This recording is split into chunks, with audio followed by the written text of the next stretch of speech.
Childhood on Orphan Street. One early summer morning, a passer-by hears a baby crying in a wheat field. This was one lucky baby. He didn't freeze to death.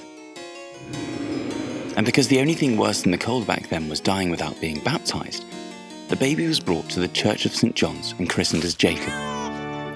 He survived his first few days, unlike most abandoned babies, who were usually marked by a priest with a simple cross next to their names in birth records. In their first year, surviving children were cared for by a network of wet nurses, usually mothers with their own small children who earned a bit of money from their service. Determined to correct the wrong that Vilnius had no proper home for orphans, the wife of the Palatine of Trakai, Jadwiga Oginska, donated a plot of land and an empty brick building just outside the Subochow city gate to the future Child Jesus Children's Hospital.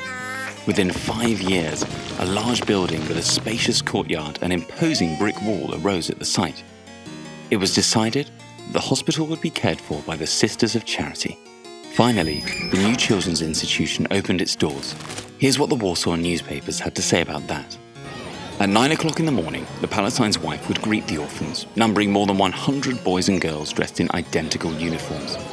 After Mass, the children would walk in pairs up to their patroness, who would bless them with her motherly love. To the sound of prayerful music and hymns, the children and the Palatine's wife would walk behind the Archbishop in a procession through the city to the new children's home. 1 month later, the first baby was abandoned at the hospital, which quickly became the place to leave orphan children. What would happen to the children after that? Such children could hardly expect a particularly easy life. They were taught how to read, write, and know the basics of their religion.